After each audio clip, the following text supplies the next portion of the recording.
Hello and welcome to the Essex Boys Murder videos. These videos are based on key individuals and the murder victims' movements on the day of the 6th of December 1995. A quick mention to the Facebook page called The Real Essex Boys Murder Group. If you're interested, please feel free to join, as there's some great people on there with a lot of knowledge on this subject.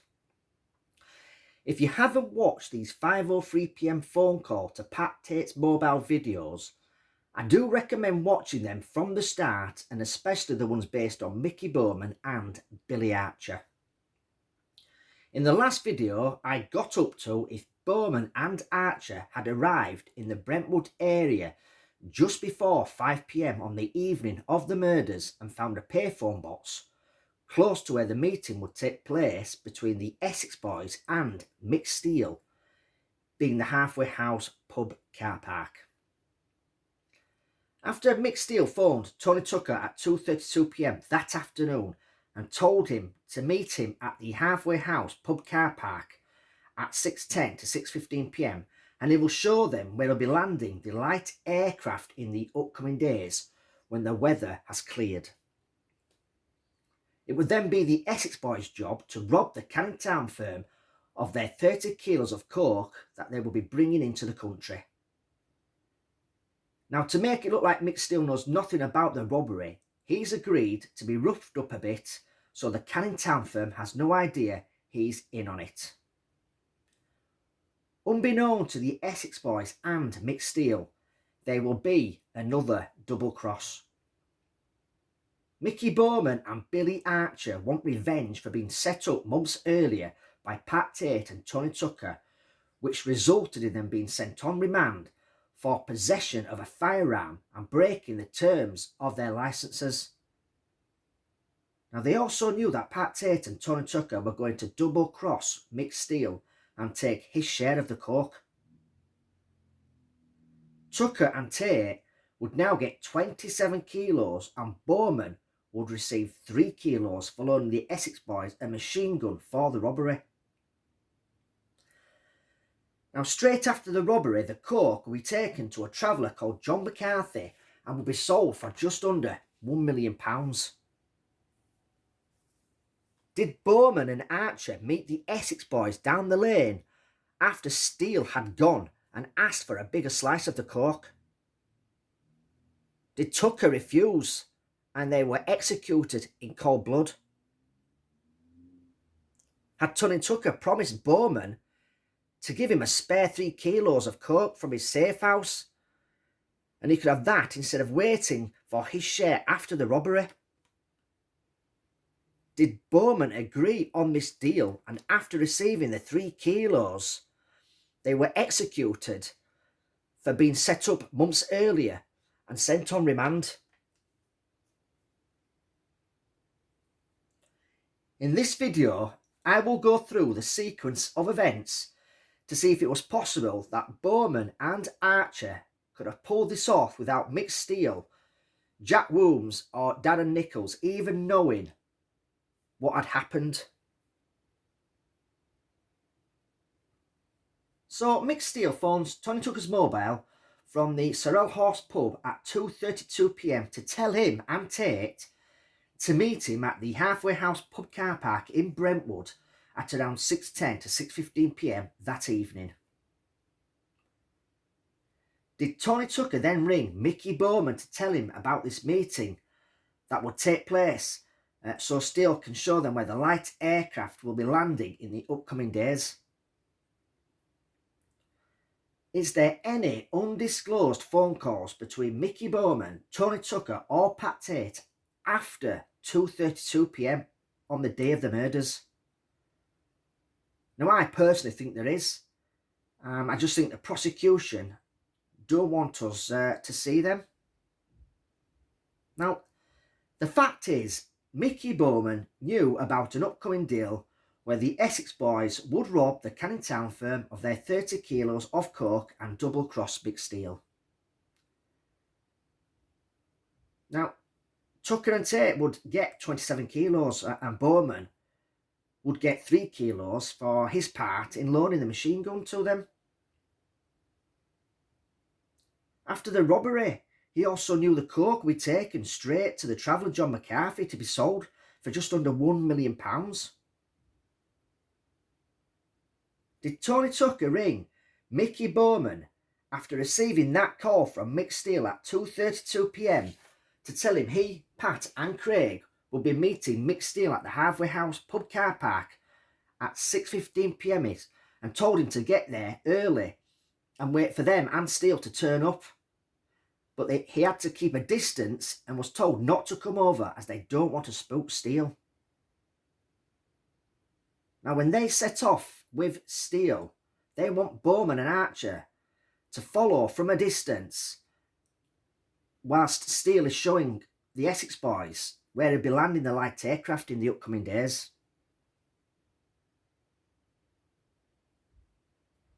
Did Mickey Bowman arrive here in Brentwood with Billy Archer, looking for a payphone box to ring Pat Tates' mobile at 5:03 p.m.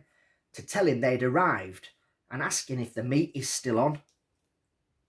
Now, this call was received by Pat Tate. Did Mickey Bowman make this 5:03 p.m. call on the evening of the murders? Now, Mickey Bowman was to receive 3 kilos of coke from the robbery for loaning them a machine gun. Did Tucker have 3 kilos spare in their safe house and told Bowman he could have that instead of waiting for the 3 kilos from the robbery? As soon as he found out the location of where the light aircraft would land, he could have it. I mean, Tucker will put it in a sports bag and leave it in the boot of the Range Rover. Did Mickey Bowman ring Pat Tate at 5:03 p.m. to find out if Tucker had got the 3 kilos of coke and could have it after Steele's shown the Essex Boys where he'd be landing the light aircraft when the weather clears? I mean, what was this call about? Did Pat Tate tell him to ring Tony Tucker about the 3 kilos he had spare so Bowman didn't have to wait until after the robbery? An undisclosed call was made from Mickey Bowman to Tony Tucker's mobile at 5:07 p.m. on the evening of the murders. Now, if that call was made on the 6th, the 5:03 p.m. one, there's just 4 minutes difference between them two phone calls.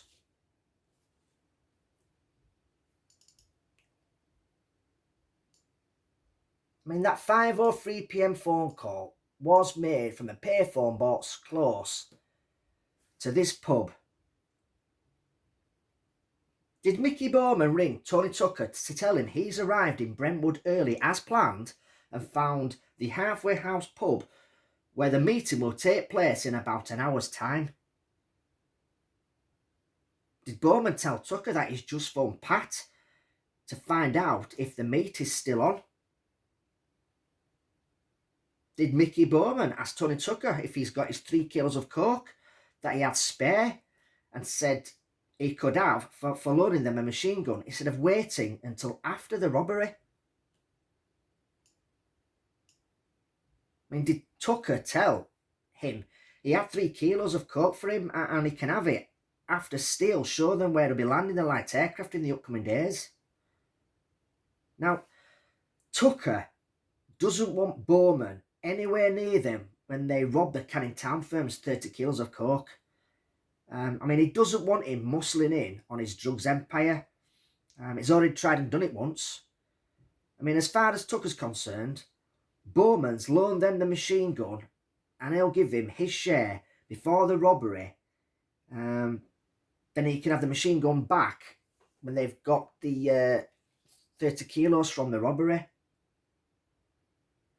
Now, was it Bowman and Archer's intention to follow them to the location of where the light aircraft will be landing, then meet the Essex Boys so they could get their 3 kilos of coke, then execute Tony Tucker and Pat Tate along with Craig Rolfe, who would be there to exact revenge on them for being set up and put on remand for breaching their terms of their licences? I mean, I don't think the police looked into Mickey Bowman and Billy Archer hard enough. I mean, I do think they should have thoroughly been investigated. I mean, when I've been researching this, I found some circumstantial evidence which the police never did. Well, not as far as I'm aware of. I also think there is other phone calls between Bowman, Tate and Tucker on the day of the murders. If so, then these calls should be released to the public. Now, Mickey Bowman said he didn't own a mobile phone at the time, which I do not believe. But he said he was using his girlfriend's mobile phone at the time. Did the police get the phone off Deborah Ferguson and check the phone logs for that day? I mean, I doubt they did. I mean, if they did, they could use cell site data to find out where Mickey Bowman was at around 5 PM that evening. That phone Mickey Bowman was using at the time could have pinged in this area here in Brentwood, close to the Halfway House pub. On Pat Tate's voicemail, he gets a message from a Mickey. Now he leaves a mobile number for him to contact him. The number is 08973 296 781. Is this Mickey Bowman's own mobile number he's given to him? Did the police investigate this number and through cell site data found out where it was on the evening of the murders? Could it have been in the Brentwood or Rettendon areas? I mean, I doubt the police investigated this line of inquiry. I mean, it could have been his girlfriend's mobile. They could have asked her to confirm her number to them to see if it matched up with this number left on Pat Tate's answering machine. Then they could start to go through cell site data to see if it was in the Brentwood or Rettendon areas on the evening of the murders.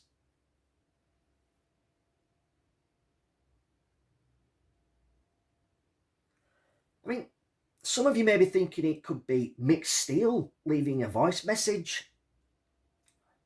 Now, Mick Steele owned 2 mobile phones back then. The first one ends in 729 and the second one ends in 978. The Mickey who left that voice message on Pat Tate's mobile ended in 781. I believe this is Mickey Bowman leaving Pat Tate a message.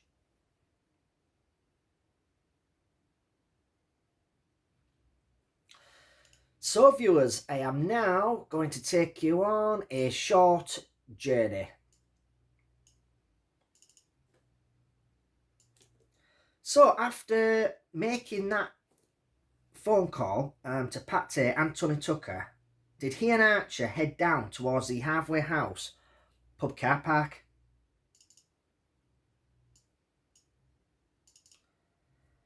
Now, as I've been doing the research for the 5:03 PM phone call to Pat Tate's mobile videos, and I'm on to Mickey Bowman and Billy Archer as suspects, I think they arrived in a vehicle each.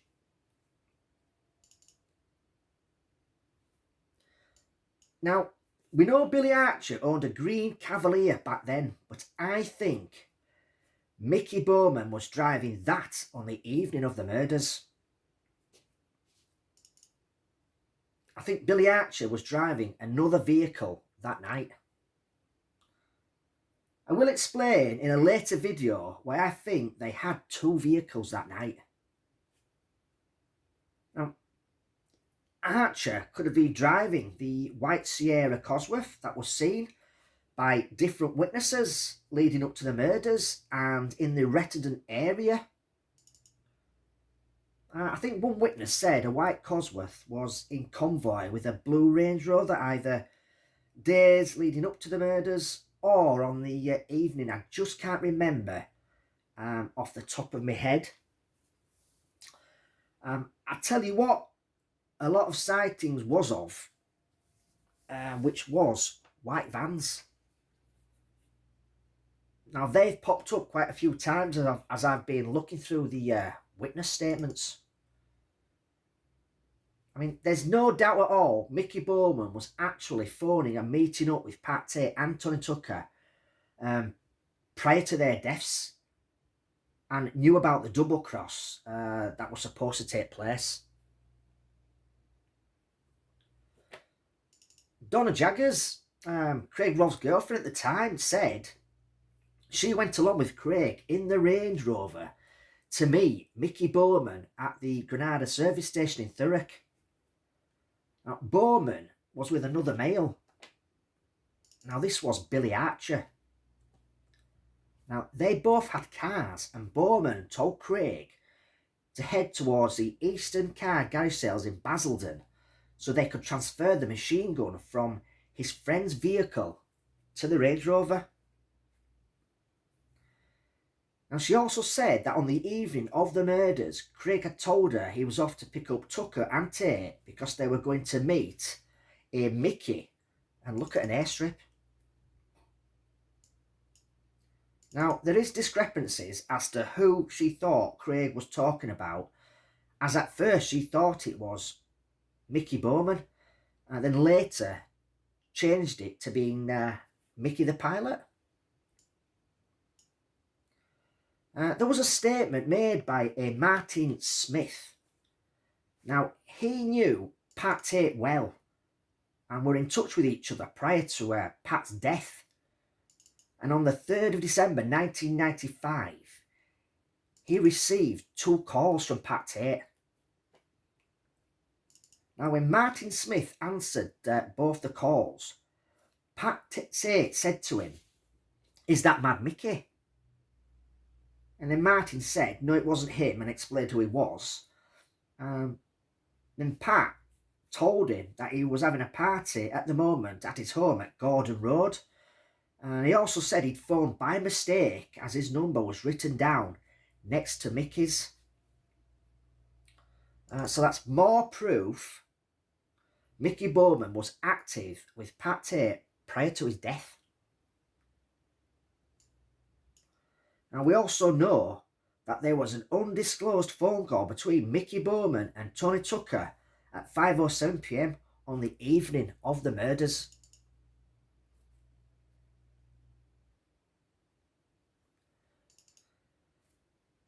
I tell you what I would like to know, though, how he got his nickname, Mad Mickey Bowman.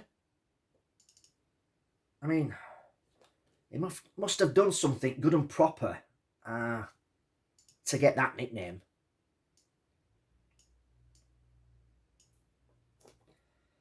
So, Mickey Bowman and Billy Archer arrive in this car park at around 5:15 to 5:20 p.m. on the evening of the murders.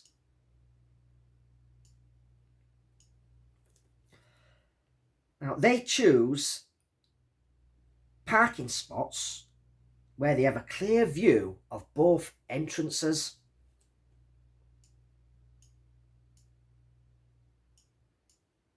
And there it is again, the spooky Range Rover. I mean, every time I come to the car park, it's like that Range Rover's trying to give me a sign. Maybe it's something to do with something that happened at this car park. I tell you what though, I mean, I've done a lot of research in the day of the murder videos, and I'm going to be honest with you, I always believe someone else was at this car park on the evening of the murders. I just don't know what it is, but I've just got a gut feeling someone else was here that evening.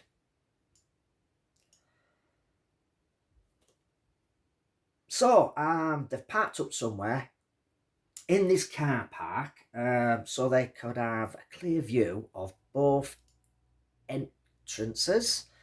This being the side entrance, and just down here is the front entrance.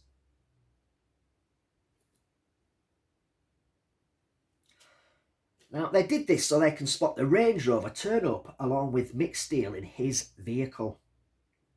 Now, they wanted in on this deal and agreed to follow both vehicles to find out where the light aircraft would be landing in the upcoming days. Now, at around 6 to 6:05 p.m, a Toyota Hilux enters the car park using the side entrance. Now, unbeknown to Mickey Bowman and Billy Archer, this is Mick Steele. Now, Mick Steele parks in the middle of the car park. Jack and Darren have been following Mick down along the A12 along the A128 through Brentwood, and have got a bit behind due to the evening traffic and the wintry conditions. Is this the reason why there is a phone log between Mick Steele and Jack Williams at 6:09 p.m? Now, this phone call was picked up on the Childerditch cell tower. Now, the village of Childerditch is right to this car park. Now, it's just a few miles over in this direction.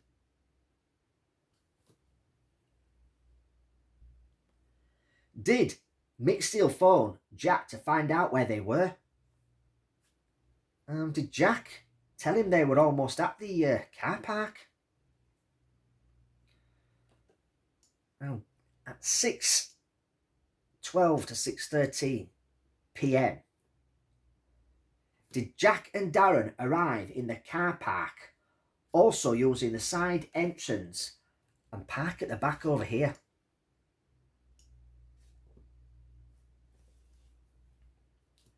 Did Bowman and Archer notice a Passat enter the car park but paid no attention to what they were doing?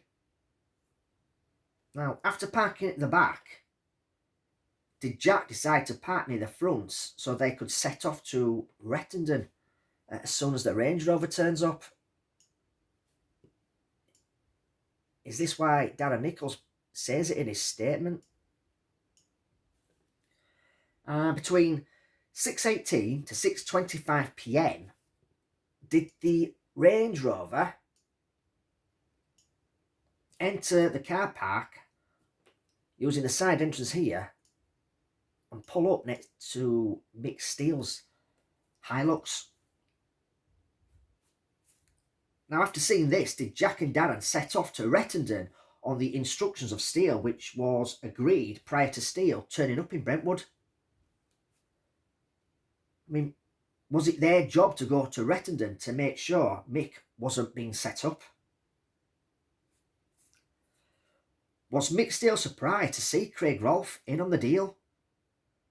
After all, it was just supposed to be Pat and Tony in on this robbery. I mean, Mick Steele liked to keep the numbers low on drug deals and didn't trust many people in this type of work. This could back up the fact Donna Jaggers said that it was Tony Tucker that wanted him in on this deal, and after the robbery, it would be Craig's job to take the coke to the traveller, John McCarthy. Did Tucker tell Steele when they met at this car park that he wanted Rolfe to be the driver on the night of the robbery? I mean, was Bowman and Archer sat in separate vehicles watching intensely this meeting between the Essex Boys and Mick Steele in this car park on the evening of the murders?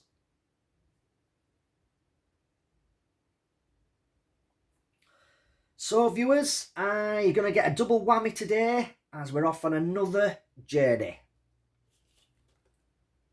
Now, had Jack and Darren set off along the A127 here, heading towards Rettendon, as soon as they saw the Range Rover turn up in that car park? I mean, if Jack and Darren wanted a cut of Mick Steele's share of the 10 kilos of coke from the robbery, I mean, he wanted them in Rettendon when he shows Tucker and Tate where he would be landing the light aircraft. This would also be a dummy run for when he would be flying in with the 30 kilos of coke, and then Tucker and Tate would rob the Canning Town firm of their drugs.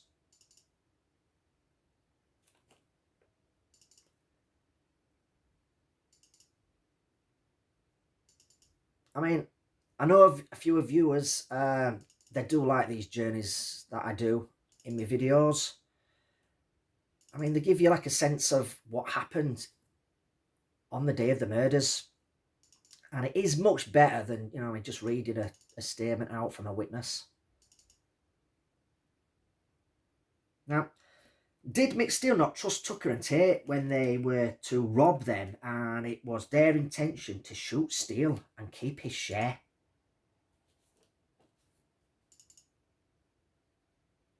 After the conversation Steele had with Sarah Saunders at a McDonald's, she told him she was worried about his life after Pat had told her to forget about Mick as he was going up north and was not coming back.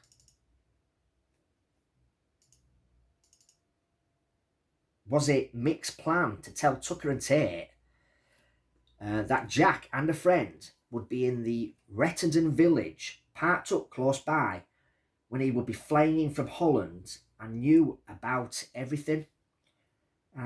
This way, Tucker and Tate could not kill Steele.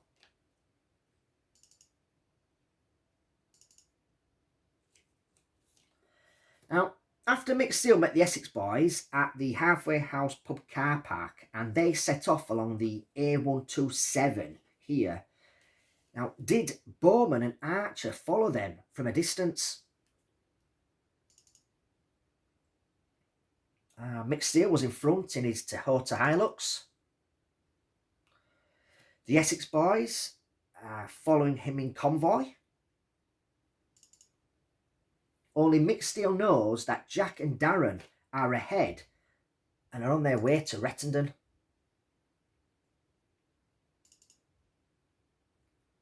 Unawares to Mick Steele, Bowman and Archer are following him and the Range Rover. Now, Bowman's driving Archer's green Vauxhall Cavalier, and Archer is following in another vehicle. A white Sierra Cosworth, or a white transit van maybe.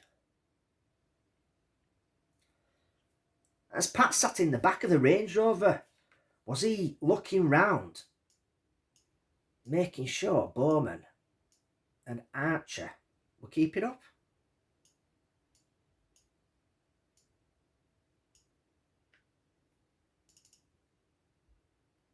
Now, Mick will be giving Jack and Darren extra time to get to Rettendon. So Mick is going to go past the Rettendon area and take the Essex Boys to another location. So what I will do now is just speed up this video and go to the next location. So Mick has driven past the turning for Rettendon. So this gives time for Jack and Darren to find a place to park up close to the farm track. And Mick Steele has brought the Essex Boys here. Now, this pub is called the Traveller's Joy. But back then, in the 90s, it was called the Hungry Horse.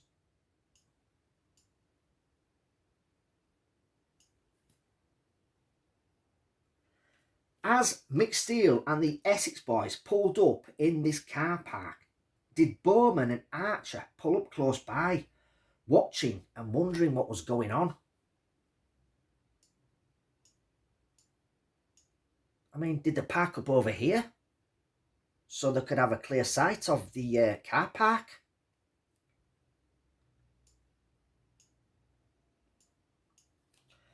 And after a few minutes, they noticed the Range Rover leaving, and it drives past them as they're parked up. Were Bowman and Archer not sure what to do, as Mick Steele's Toyota Hilux had not left the car park yet? Did Bowman ring Archer and tell him to turn around and follow the Range Rover up this road?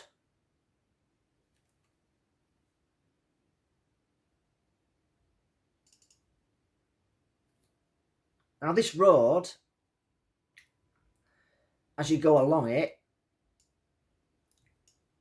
it leads you to some country lanes, and then it brings you out to an area called Rawrath, and then through Rawrath you go along the A1245, and eventually you'll turn up at the Rettendon Turnpike. I'm going to stop this video here, and in the next instalment I will carry on with the sequence of events. Don't forget, if you're interested in the Essex Boys case, you can join the Facebook group. It's called the Essex Boys Murder Group. There's posts being approved on a daily basis where the members can discuss the triple murders. All we ask is respect other people's opinions on there, as we all have our own theories on what we think happened that night in Rettendon. So until next time, take care.